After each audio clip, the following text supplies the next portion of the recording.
Oke lo everyone, welcome to Analysis dan update lagi seputar koin kripto.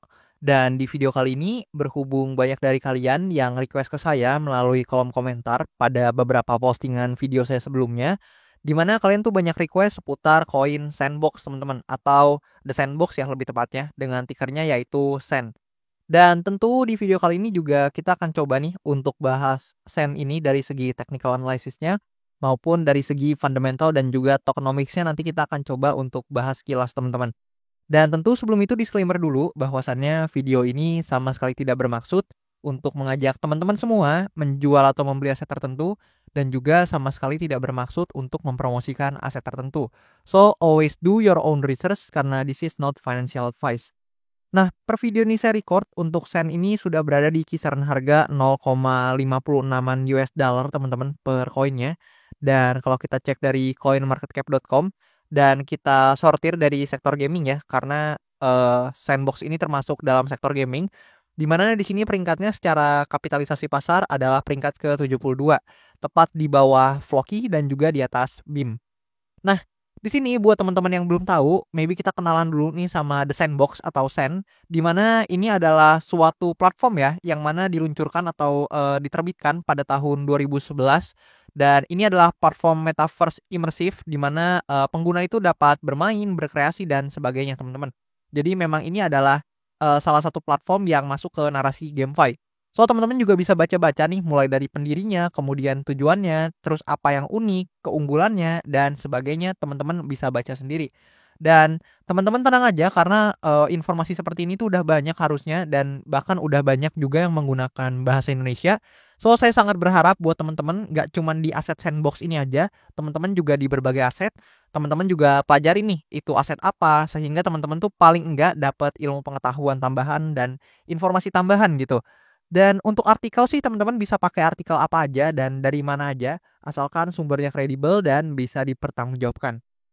Oke, kita move ke chartnya dulu teman-teman. Dimana kalau kita cek ya, untuk chart dari Sandbox ini kita coba bahas sedikit dari awal. Nah, dari sini, dimana ketika awal-awal nih dia listing dan di sini mulai diterbitkan ya untuk tokennya sendiri yaitu SEN, dimana di sini dia mulai listing and then dia mulai rally nih teman-teman. Ketika di sini dia mulai rally and then terus membentuk yang namanya higher high, higher low, higher high, higher low dan seterusnya. And then di tahun 2021 ya, di sini tepatnya di bulan November teman-teman, atau awal-awal November lah ya, untuk Sandbox ini mengalami rally yang sangat signifikan, di mana kalau kita coba ukur dari bawah sini ke atas itu 700% bahkan 800% lebih teman-teman. Dan di sini sempat mencapai peaknya di harga kisaran 8, sekian dolar ya teman-teman di sini. Dia sempat mencapai harga 8,3, 8,4-an dolar sekitar segitu. And then setelah itu dia mulai mengalami penurunan harga teman-teman secara berkala. Dia mulai membentuk downtrend dan mulai membentuk lower low, lower high dan seterusnya. Dan sekarang di titik harga sekarang ini kita berada di kisaran harga 0,56an US dollar, dan actually ya dari POV saya sendiri untuk Sandbox ini sendiri ini masih berada dalam akumulasi zone ya teman-teman. Kenapa? Karena actually dari sini teman-teman, nah kurang lebih dari sini lah ya, dari tahun 2022 bulan November nih kurang lebih sampai ke sekarang nih Desember 2024, actually kita tuh cuman main di area supply area ini dan juga demand area ini teman-teman. Kita cuman main di antara mereka berdua nih. Harganya cuman konsolidasi di sini aja. Jadi dia tuh belum kemana-mana actually teman-teman. Dan di sini ya kalian tuh bisa lihat sebelumnya juga sempat testing di supply areanya, namun sangat disayangkan dia hanya ada liquidity sweep aja di sini and then dia kembali terkoreksi ke bawah gitu teman-teman. Dan di sini ya ada beberapa kemungkinan yang maybe akan terjadi atau potensial terjadi pada price action dari Sandbox ini. Di mana yang pertama adalah ada possible ini Sandbox ini fill dulu atau mengisi dulu fair value gap yang ada di sini. Mengingat memang ini secara stokastik RSI juga sedang berada dalam kondisi yang jenuh beli teman-teman di sini. And then dia mulai crossing down dan mulai turun ke bawah. Maybe dia akan coba cari area equilibriumnya dulu, dia akan turun dulu dan sambil mungkin ngefill nih untuk area imbalance atau fair value gap yang terletak di sini. Dan ada possible ya apabila memang harganya terus mengalami penurunan, maybe demand area ini adalah salah satu tempat yang mungkin menjadi perhentian nih bagi sandbox ini. Dan di demand area ini juga teman-teman tuh bisa lihat bahwasannya ini adalah demand area yang sangat major, karena jika kita breakdown dari sini, maka sandbox ini akan maybe kembali ya ke harga yang lebih rendah, dan ini tuh harusnya menjadi demand area yang cukup kuat untuk menahan pergerakan sandbox ini. Dimana kalian bisa lihat ini di sini tertahan banyak banget teman-teman untuk pergerakan turun dari sandbox nih, kalian bisa lihat sendiri. Dan sejauh ini demand area ini dari sejak dia rally di sini teman-teman itu belum pernah di breakdown. Nah, itu untuk kemungkinan yang pertama, dan untuk kemungkinan yang kedua ada possible ya, jika memang eh untuk sandbox ini tekanan jualnya sudah berhenti dan juga ada tekanan beli maybe dari fill fair value gap ini, maka ada kemungkinan atau potensi dia testing lagi deh paling enggak ke supply area ini. Dan kalau misalkan sandbox ini mau bisa perform nih di bulan kali ini, itu paling enggak dia harus keluar dulu nih dari zona konsolidasinya yang ada di sini, and then paling enggak deh dia breakout dari supply areanya, and then punya kesempatan untuk testing di supply area ini, sehingga perlahan dia akan bisa naik ke atas seperti itu. Dan hopefully ya, apabila di bulan kali ini sandbox ini berhasil breakout dari supply area di sini, maka ada possible blue sky ahead untuk sandbox, dan ada potensi untuk sandbox ini bisa hit di area resistance selanjutnya yang ada di sini. Dan tentu ya, ini akan menjadi kenaikan yang cukup signifikan dari sini ke supply areanya, dimana kalau kita ukur dari titik harga sekarang ke sini itu ada 300%-an lebih, dan tentu kenaikan tersebut akan terjadi, kalaupun terjadi maksudnya teman-teman, itu akan secara berkala teman-teman, dan maybe nggak langsung shoot up ke atas gitu ya.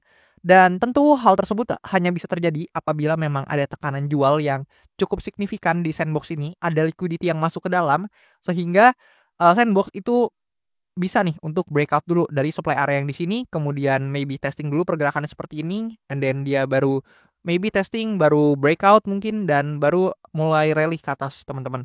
Maybe kurang lebih seperti itu yang mungkin terjadi ya apabila memang ada liquidity yang masuk ke sandbox, dan sandbox ini bisa keluar dari zona konsolidasinya sehingga membentuk yang namanya pergerakan bullishnya atau bullish sequence-nya. Dan oke, itu adalah secara teknikalnya, dan kita akan move ke data-data lain dari sandbox. Nah, dimana kalau kita tinjau nih dari chainbroker.io-nya, secara backcrash ya, untuk sandbox ini sih harusnya teman-teman udah pada kenal nih, sandbox ini di-back oleh banyak banget venture capital ternama, dan di-invest oleh banyak banget ya venture capital atau brand-brand yang memang besar seperti SoftBank, kemudian Animoca Brand, teman-teman pasti tahu semua, kemudian Samsung teman-teman, and then Binance Labs, dan berbagai venture capital lainnya yang pasti teman-teman udah nggak asing.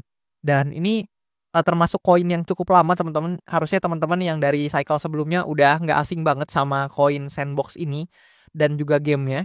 Dan ini untuk gamenya juga memang banyak diiklankan ya, karena teman-teman juga bisa lihat ini tentu dana yang masuk dari para investor ini nggak sedikit teman-teman dan nggak kecil. Dan kalau kita coba lihat dari di sini cryptorank.io-nya, di sini kita akan coba lihat untuk sandbox alokasinya, teman-teman bisa lihat secara tokenomics seperti ini.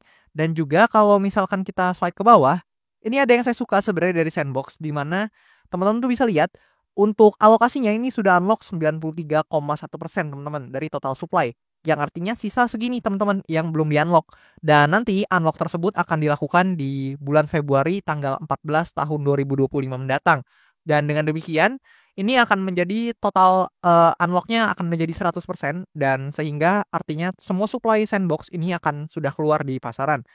Dan dari situ kita akan tahu nih, seperti yang biasanya saya ungkapkan, ketika suatu koin sudah mature seperti ini dan memang sudah supply-nya sudah banyak yang keluar di pasar, maka umumnya teman-teman, dan sekali lagi ini umumnya, untuk volatilitasnya tidak akan gimana-gimana banget, maksudnya tidak akan ada guncangan yang signifikan dari pasar, karena memang udah unlock 93%-an lebih teman-teman. So dengan unlock 6,85% ini dari POV saya sih nggak akan terjadi penurunan harga yang gimana-gimana banget, karena memang marketnya sudah cukup mature. Tapi tentu itu kembali lagi kepada perspektif dan preferensi teman-teman ya. Dan di sini saya cuma sajiin informasi aja, dan teman-teman juga bisa lihat untuk unlocknya ini ke siapa aja, ke company reserve, ke tim, dan sebagainya. Dan kalau kita coba cek nih teman-teman dari segi analytics-nya. Nah, seperti ini kita pindah ke analytics-nya untuk sandbox ini. So, kita tuh bisa lihat dan kita bisa amati. Sebenarnya untuk bulan Desember ini bukan bulan yang cukup bagus untuk sandbox teman-teman, karena di sini ada data dengan mengabaikan data Desember yang ini teman-teman yang lagi running sekarang. Di sini ada 3 merah dan 1 hijau.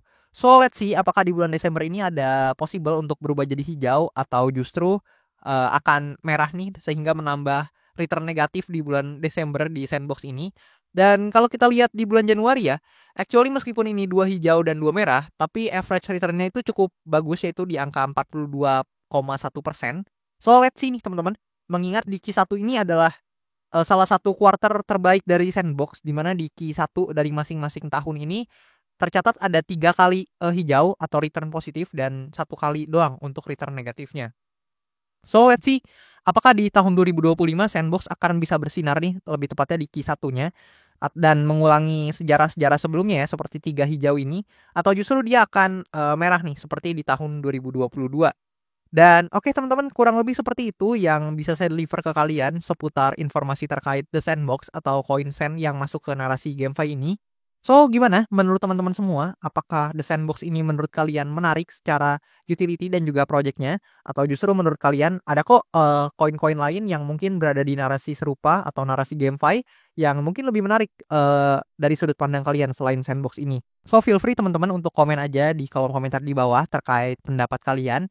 Dan buat teman-teman juga yang mau request analisa koin tertentu juga feel free untuk mampir aja ke bio akun TikTok saya ataupun ke link yang saya taruh di description di channel YouTube saya. Di situ ada link traktir yang bisa kalian akses untuk request analisa koin dan juga sekalian support saya. Atau buat teman-teman mungkin sekedar untuk request aja di kolom komentar di bawah, dan nanti kalau misalkan banyak yang tertarik juga tentu koinnya akan segera saya bahas sesegera mungkin teman-teman.